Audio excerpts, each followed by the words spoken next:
revolutionized poetry. For Carl Solomon.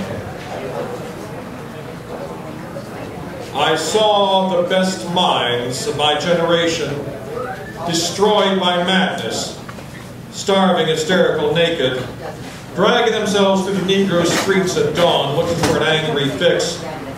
Angel-headed hipsters burning for the ancient heavenly connection to the starry dynamo and the machinery of the night. Who, poverty and tatters and hollow-eyed and high, set up smoking in the supernatural darkness of cold water flats, floating across the tops of cities, contemplating jazz. Who bared their brains to heaven under the L and saw Mohammedan angels staggering on tenement roofs illuminated. Who passed through universities with radiant, cool eyes, hallucinating Arkansas in late tragedy among the scholars of war. Who were expelled from the academies for crazy and publishing obscene odes on the windows of the skull. Who cowered in unshaven rooms in underwear, burning their money in wastebaskets and listening to the terror through the wall. Who got busted in their pubic beards, returning through Laredo with the belt of marijuana for New York. Who ate fire in paint hotels or drank turpentine in Paradise Alley, death, or purgatoried their torsos night after night, with dreams, with drugs, with waking nightmares, alcohol and cock and endless balls. Incomparable, blind, streets of shuddering cloud, lightning in the mind, leaping towards poles of Canada and Patterson, illuminating the motionless world of time between. Peyote solidities of halls, backyard green tree cemetery dawns, wine drunkenness over the rooftops, storefront burrows of tea-head joyride neon blinking traffic light, sun and moon and tree vibrations in the roaring winter dust of Brooklyn, Ashcan rantings in the kind king light of mind, who chained themselves to subways for the endless ride from Battery to Holy Bronx and Benzedrine, until the noise of wheels and children brought them down shuddering, mouth racked and battered, bleak of brain, all drained of brilliance in the drear light of Zoo. Who sank all night in submarine light of Bickford's, floated out and sat through the stale beer afternoon in desolate Fugazi's, listening to the crack of doom in the hydrogen jukebox. Who talked continuously 70 hours from park to pad to bar to Bellevue to museum to the Brooklyn Bridge. Lost battalion of platonic conversationalists jumping down the stoops, off fire escapes, off windowsills, off Empire State, off of the moon. Yakety-yakketing, screaming, vomiting, whispering facts and memories and anecdotes and eyeball kicks and shocks of hospitals and jails and wars. Whole intellects disgorged in total recall for 7 days and nights with brilliant eyes. Meet for the synagogue cast on the pavement. Who vanished into nowhere, sent New Jersey, leaving a trail of ambiguous picture postcards of Atlantic City Hall, suffering Eastern sweats and Tangerian bone grindings and migraines of China under junk withdrawal in Newark's bleak furnished room. Who wandered around and around at midnight in the railroad yard, wondering where to go, and went, leaving no broken hearts. Who lit cigarettes in boxcars, racketing through the snow towards lonesome farms in grandfather night. Who studied Plotinus, Poe, St. John of the Cross, telepathy, and Bob Kabbalah, because the cosmos instinctively vibrated at their feet in Kansas. Who wandered through the streets of Idaho, seeking visionary Indian angels who were visionary Indian angels, who thought they were only mad when Baltimore gleamed in supernatural ecstasy. Who jumped in limousines with the Chinamen of Oklahoma on the impulse of winter midnight street like small-town rain. Who lounged hungry and lonesome through Houston seeking jazz or sex or soup, and followed the brilliant Spaniard to converse about America and eternity, a hopeless task, and so took ship to Africa. Who disappeared into the volcanoes of Mexico, leaving behind nothing but the shadow of dungarees and the lava and the ash of poetry scattered in fireplace Chicago. Who reappeared on the West Coast, investigating the FBI, in beards and shorts, with big pacifist eyes, sexy in their dark skin, passing out incomprehensible leaflets. Thank you. From his book, Some of the Dharma. It's called A Sermon I Would Deliver Under the Greenville, Mississippi Tree If I Were William Faulkner and had just received the Nobel Prize for Literature.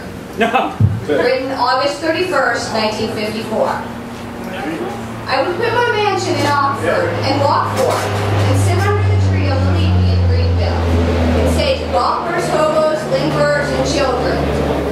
I would preach the escape from suffering of this world, the escape from the enslaving desires that cause suffering. I would preach the lifting of painted curtains of delusion before the eyes of the mad. I would preach freedom, peace, loving kindness of the child. I would preach poverty, simplicity, gladness of heart. I would preach purity, naturalness, long-suffering patience. Pain is the shroud of ignorance, I teach. I preach the joy of the mind. I preach the teaching of all the Buddhas of old. I wear the robe and carry the gold of the Buddhas of old. I preach the ancient wisdom of the Tao Chinese. I preach the end of sin, the abolishment of evil death by Caleb of Good, as preached by our Lord Jesus, the Messiah of the Western world. I preach quietness, thought, prayer in the night. I preach the importance of salvation of all the living, and the dread on rebirth and starting all over again in another decaying body in this deadly, poison, fatal world. I preach that birth equals death, that birth is painful, death is painful. I preach the end of suffering by preaching the cessation of enslavement to the desire to be rich, the lust to fornicate, to kill, to lie, to cheat, the passion for ambition degrading others. I preach for an end to greed, rage, and miserable, doubtful, continual compromise. I preach equality and unity in the escape from this prison camp of decay. I preach the dream of existence, the apparition of the world, that all things are risen from the mind. I preach the discovery, the unwrapping, the revealment and retainment of the true mind. I preach the recognition that what appears to be, that it is, in reality, empty from atom to infinite. That it is a void, that there is no space, only void. No time, only void. No self, only void. I preach that pain appears to hurt. Evil appears to damage. Good appears to please. I appeal to the belly of heaven. For inward destruction of our pain, I preach that all things are only from mind's own imagination and from no other revealable source. Come to destruction they do, only because of their original and ignorant construction. I preach the end of dependence on imaginary pleasures that create unhappiness. The end of dependence on things that are only invited in the mind. The end of dependence on outward influences.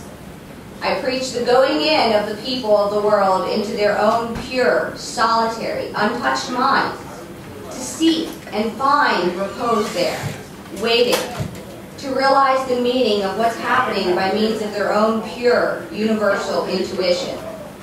I preach the independence from all false education, propaganda, and organized entertainment. I preach the still, pure, true enjoyment of the original and perfect nature of man, which comes, goes, and never returns, like a cloud in the blue sky. I preach imitation of the submissive cloud floating in the blue sky, slowly being restored to its original emptiness. I preach man's imitation of space, man's infinite mind seeking perfect restoration. I preach non-involvement in the tangles of the blind who are not minding their own business.